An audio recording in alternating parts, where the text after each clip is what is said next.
So hey guys, this is Manooj from madlookz VFX, and today we have an online session. I'm interviewing Jonathan Parker, and it's he itself asking some questions to me.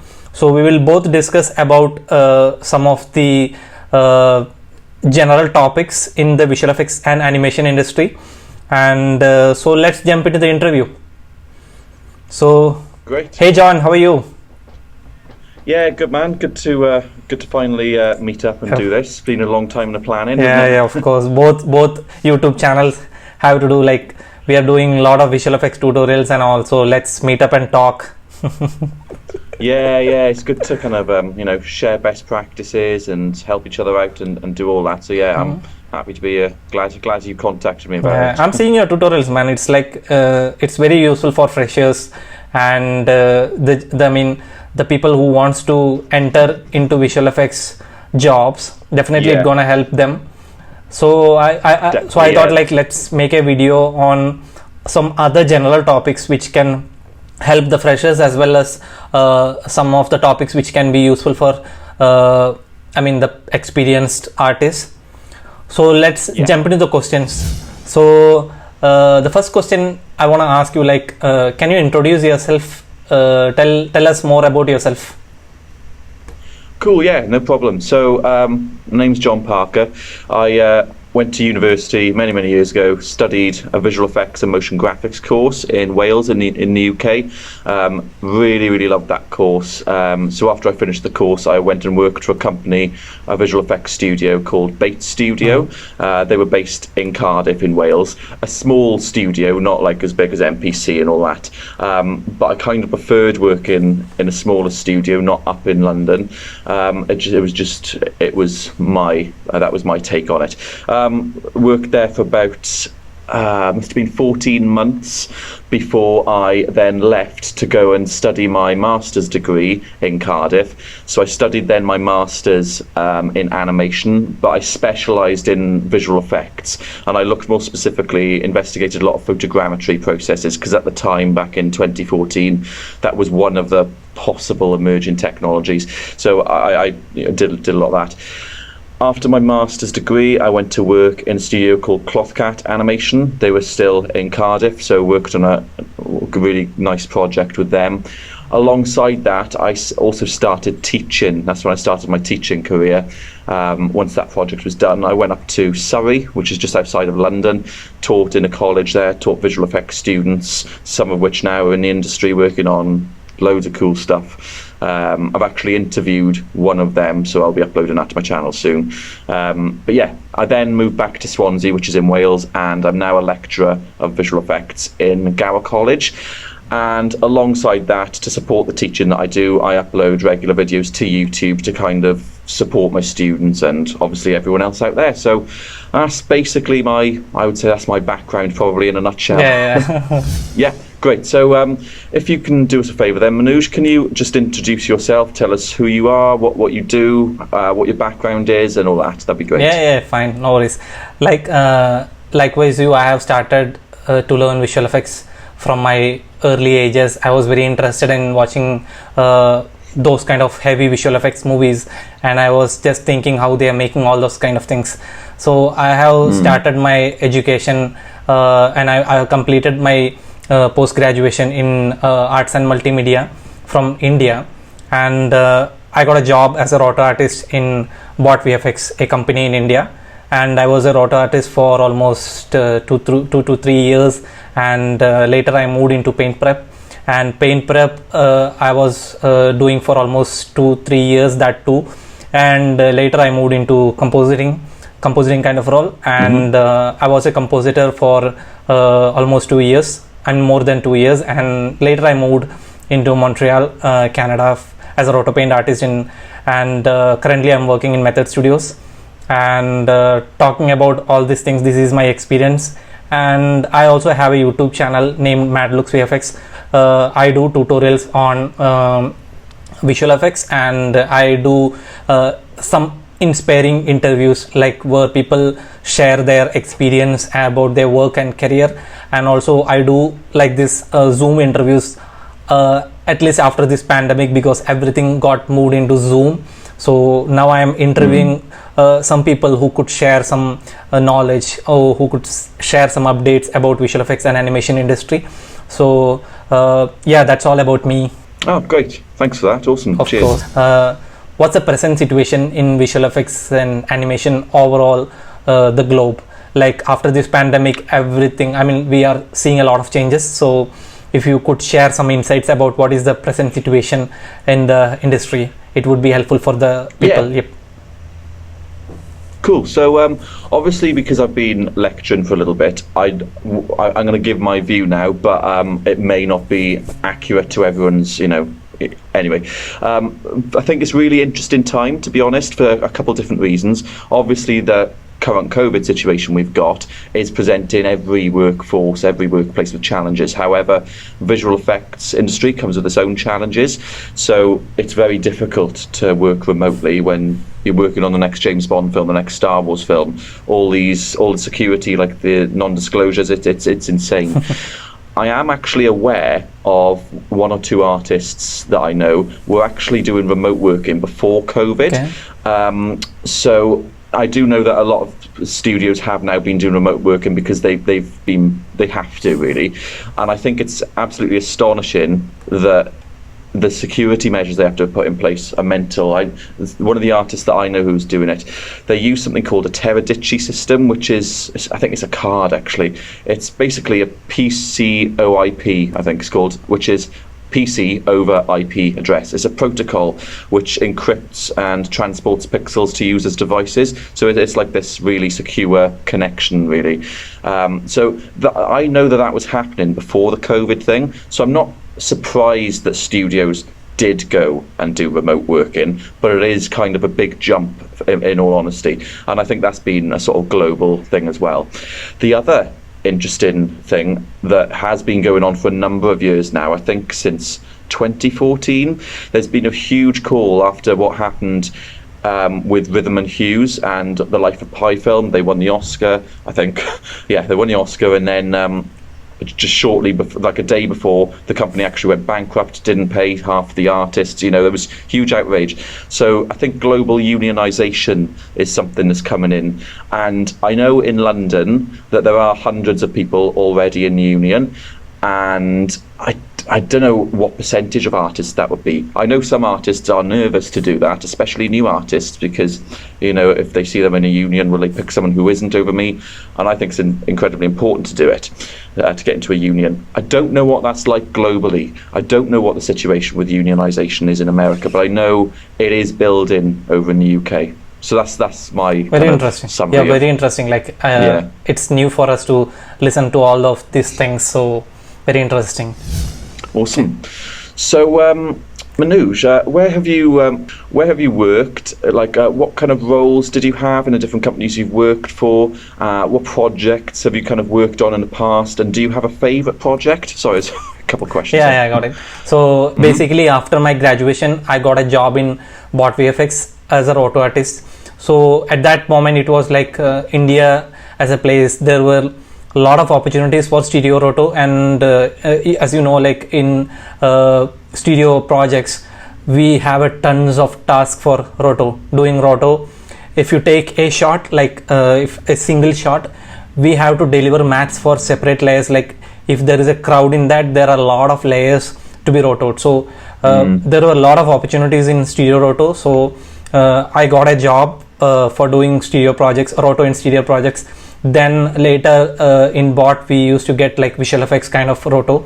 So it was a big learning for me to completely shift from a studio roto kind of work to visual effects, because visual effects needs more articulate roto. Like we have to match the motion blur, and also we have to match the like defocus or whatever it is. Like we have to roto very articulate in visual effects kind of work. So in studio it is not like that. We have to some projects needs like we have to match the outer pixel. That's it.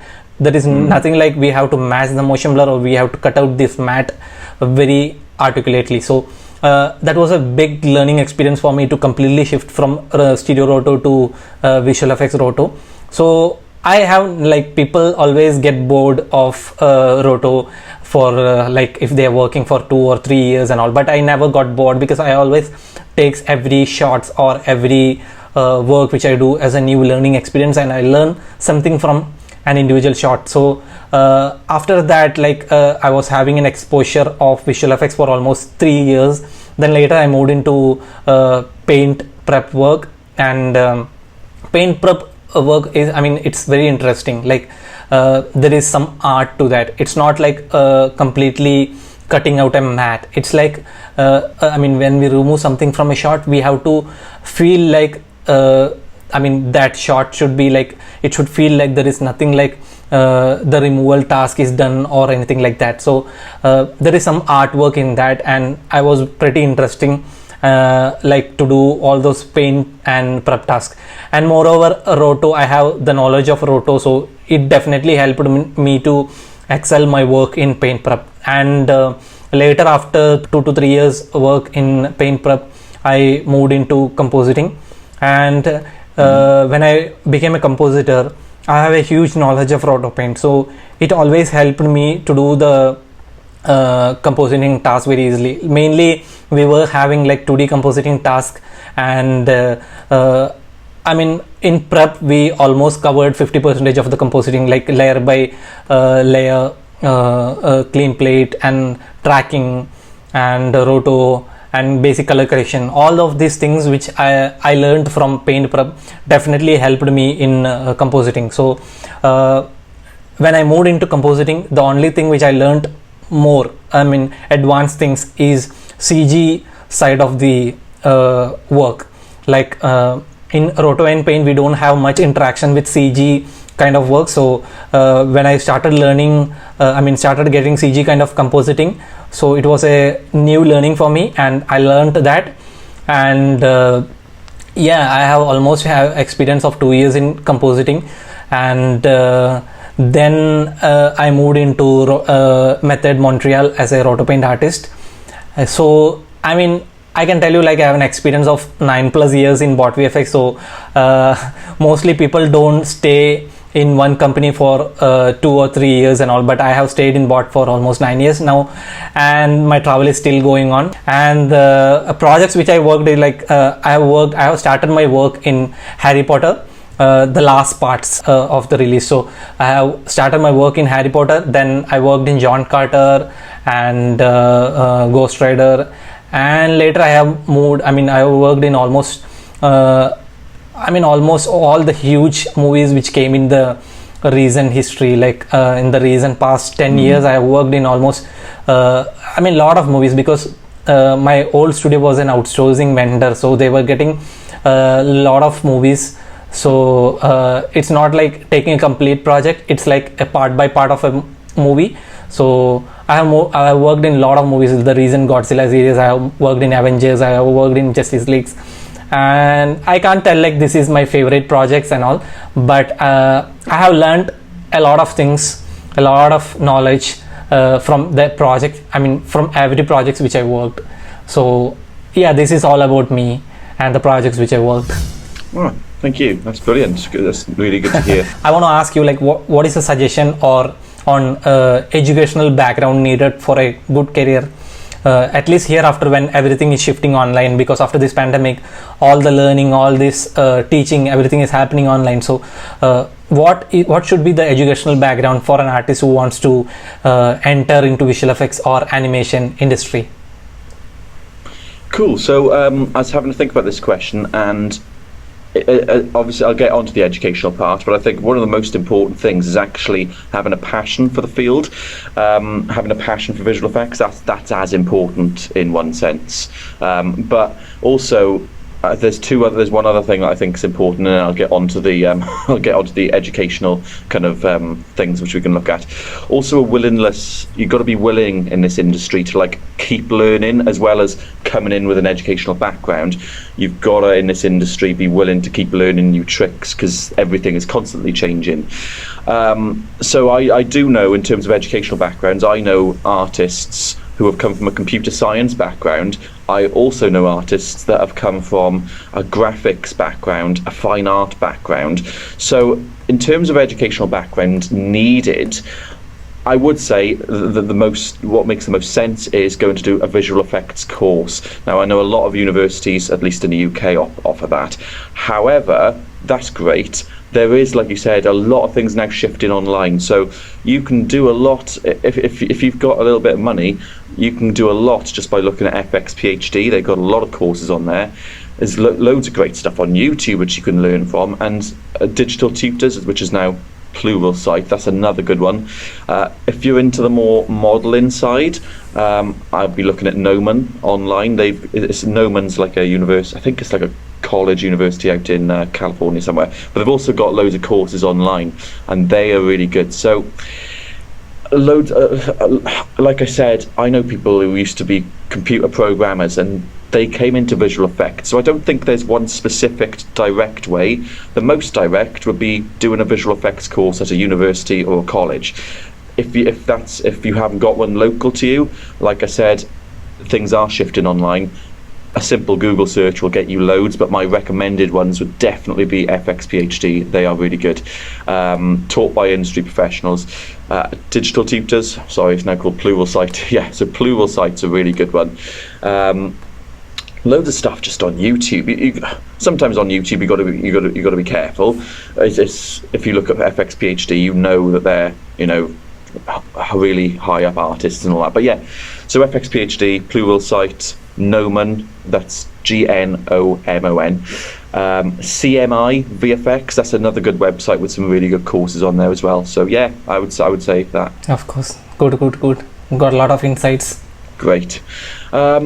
What is the industry like in India? Because earlier you said when you're working at Bot VFX, you kind of they outsourced a lot to you. Now, I don't know if this is a myth, but my understanding of the industry in India was it's mainly kind of roto and match move, but then you did mention some compositing. So is that a myth that India is mainly roto and match move? Yeah, I could tell you it's not a myth. India is a country where the population is almost 130 crores and there are a lot of youngsters who are seeking jobs. So definitely there is a potential in the market side of visual effects. So in early 2000s, early in 2010, that kind of time, there were a lot of movies releasing in stereo, and as I told, stereo roto work is very huge. We have to do roto for there are a lot of layer by layer. We have to do a lot of roto for stereo projects. So definitely those kind of manual tasks were started coming to India at that time, and slowly it got picked up, and more and more visual effects kind of work started coming, and slowly match move started coming, and then paint prep, and all those kind of manual tasks were coming in a huge level to India. And as I told, there are a lot of people who wants job. So it was like a give and take situation. All those projects coming, all this manual task needed projects coming, and people are ready to do all this work. So it's not a myth. It was mainly a roto and match move industry, and later it moved into paint prep. All those of RPM, roto paint and match move works. There were a lot of companies doing only specifically roto paint match move, but now industry is changing, and recently I have read an article Foundry. It's an article from Foundry, I guess. They were telling the potential which is there in Asian visual effects market in the 2030s and all. So definitely there is a huge scope for all those kind of CG and compositing kind of works in India as well. So I can see the changes in the past 2-3 years. We have MPC there, and MPC they have started doing compositing kind of works also in Bangalore. So it's slowly changing. It's not a myth. It was a roto paint match move industry before, but now things are changing slowly. Some kind of compositing as well as some kind of animation also is started booming in India.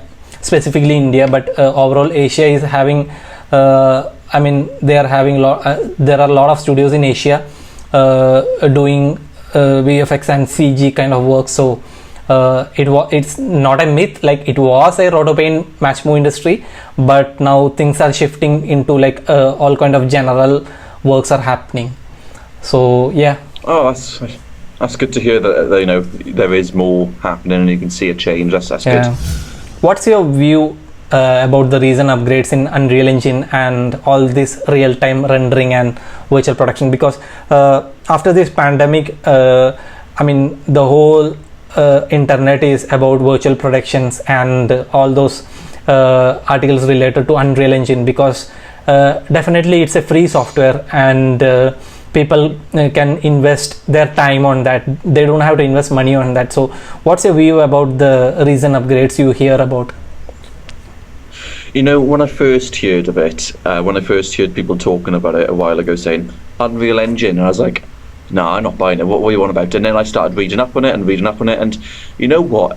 To me, it makes perfect sense, and I'll tell you why. I mean, you only need to look at where it's been implemented, like The Lion King, The Mandalorian. You only need to look at those films and look at the behind the scenes, and you're like, yeah, it works. Now, Epic Games recently showed like an insane demo. It was of this. It wasn't recent, actually. I think it's maybe a year old now, but they've showed this shot of a guy standing on a motorbike, and he's in this sort of mountainous range, and they've recently done a sort of demo of that, and that's a really good one to watch. But I don't actually think that this will replace chroma keying, you know, your green screen, your blue screen. I don't think that can be replaced, at least by this sort of real-time rendering stuff. And the reason I say that is, this real-time rendering is so advantageous for filmmakers. Directors can be on set. They can say, "No, move that cliff in the background to the left slightly." You know, they can nail the shot there and then, and you know, you've got all the interactive lighting as well. That's great. However, I've heard of directors before being so ridiculously picky. Like 2 days before the film is due to go out, they'll come in and they'll say, "I don't know, I want the rain going to the left instead of down to the right," and it's not just a matter of going back in and like flipping it. You know, that could be a rendered water simulation, and those little nitpicky changes, I think green screen. That's where green screen has. That's where green screen has a sort of strong point. I think this whole real-time rendering is great, especially with that interactive lighting as well. But if you want to make a changes, if the director thinks a month later, oh, we want to change this, I think that's easier when you've got a chroma key, because you've created that background yourself, and you can take something out, and then when he asks on the next revision, oh, actually, can you put it back in? And when you're on revision 43, you know, I think it's basically, it's great, this real-time rendering stuff. Especially, I can't get over the, you know, some of the work that I've seen, like again, Lion King used it, Mandalorian. It is really good. Do I think it's going to replace chroma keying? No, I don't. Do I think that the virtual sort of virtual sets and stuff, do I think that's going to get bigger? I think it's going to get massive. I've been wrong before. I thought photogrammetry was going to end up being huge, and it didn't get quite as big as I thought it was going to get. So yeah. It's definitely, in my view, not going to replace chroma keying, but it is going to be huge. And you've got Unreal 5. They've announced kind of sort of the new stuff in Unreal 5. You know what? That looks really, that looks insane. Yeah. So, yeah, I think it's definitely got a place in the future. Yeah. Let's hope like automation doesn't kill much jobs in industry. The one thing I would say about automation is, I think computers are, I mean, you only have to look at like Boston Dynamics or like kind of like AI robots, but there's one thing that I don't feel threatened by, and this is just my opinion, there's one thing I don't feel threatened by with sort of AI within VFX, and I'm actually about to do a series on YouTube soon of AI in sort of motion design and visual effects, so that'll be coming up, stuff like deep fakes and all that. But the one area I don't think AI will ever match us on as humans is creativity. That's my opinion. Technical stuff, they'll probably in 10 years be able to do a better roto maybe than any of us, but creativity wise, I can't see computers having that creative thought process. So that's just my opinion. Good. Cool. So the next question for you then is, how does, obviously you've worked in Method Studios and Bot VFX, how do these two different studios, how do they compare? Do you find any differences in the working environment? Obviously you can't tell us about projects you're working on. Are there any differences? Yeah, there are a lot of differences. Like, I mean, if you compare the industry in India and Canada, there are a lot of differences. I mean, I can't tell like negative things and positive things and all, but the general view I got, like I worked in India and I worked in Canada, so I have got a general view. Like the timing differences is much.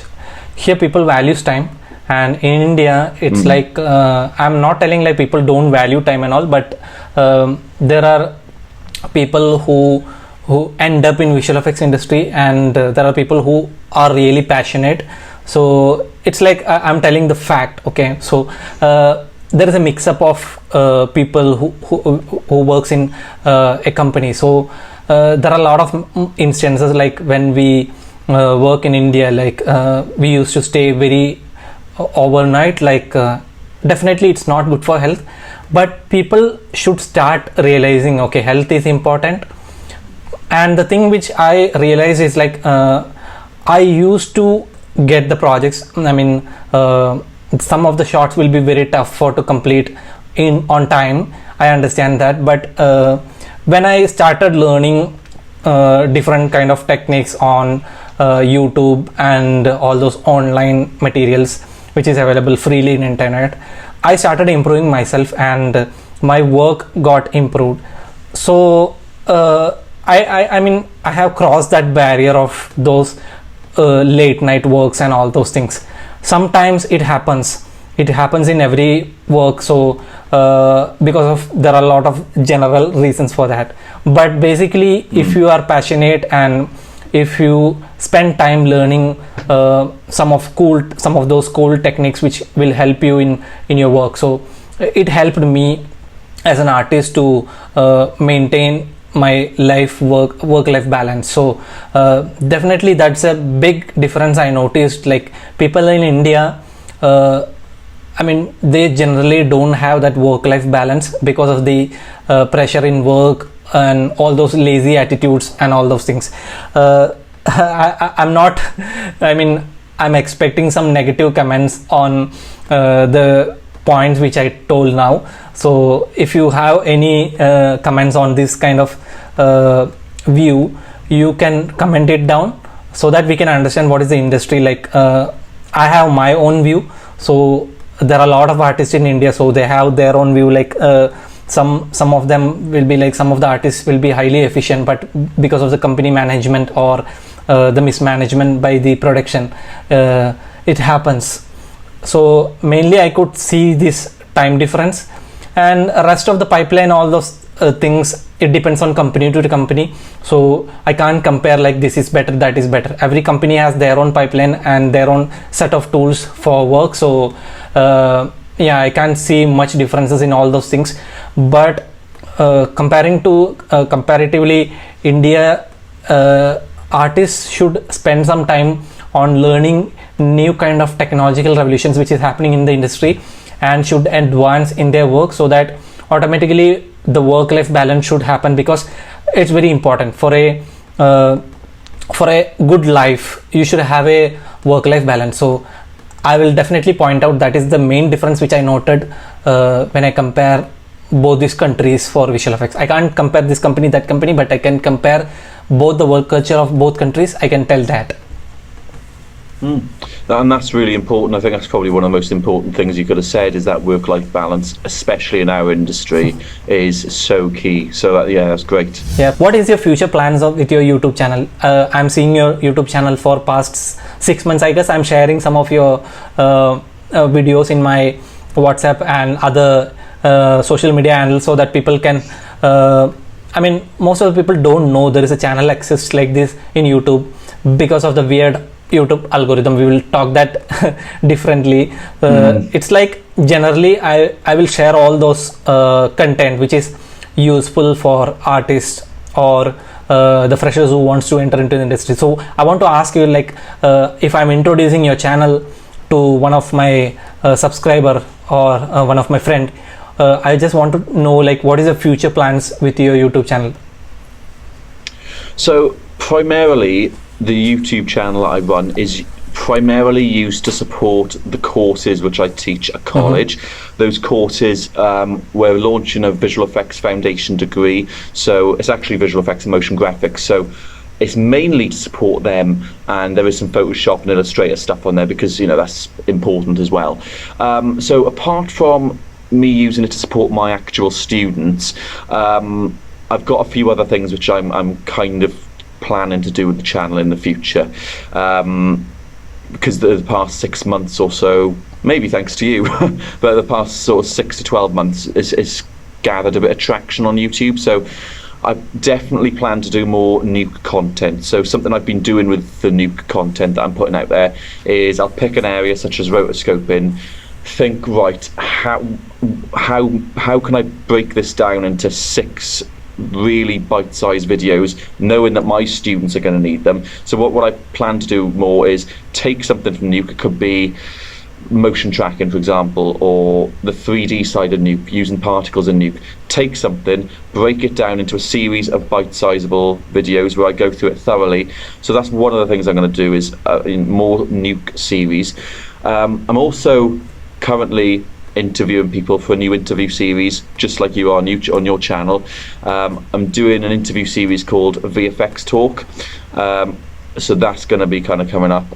Also, I've got a lot of friends in the motion design industry, so there will be one called Motion Design Talk or Motion Graphics Talk. I haven't really planned that one yet.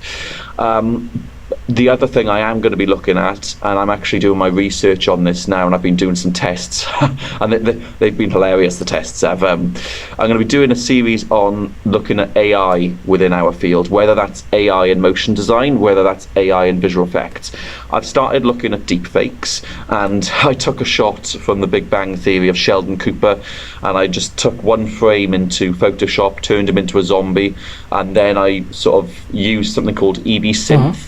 I don't know if you've heard of it. I'll be doing tutorials on that, and it just, as he's talking, this one sort of key frame which I change in Photoshop, he looks hilarious.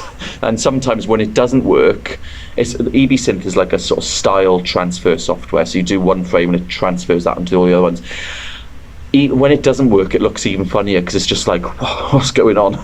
But yeah, so future plans really, more new content, picking something, breaking it down into the basics, the bare bones, and doing a series on it. New interview series are coming up. It's like VFX Talk, Motion Graphics Talk, and I'm currently looking at AI within our industry. I won't be looking at Unreal. I need to get my head around that first. But yeah, definitely looking sort of like AI. Yeah, absolutely. Yeah. I mean, I'm really delightful to hear all these things because we are gonna watch all this content in your channel soon, so really excited too. Yeah. Okay, so my next question for you is, what would you say, can you give some tips and some pointers for my students? Obviously they're going to graduate, they're going to want to get a show reel out there, so can you give us like 3 or 4 top tips for creating your show reel? Yeah, of course.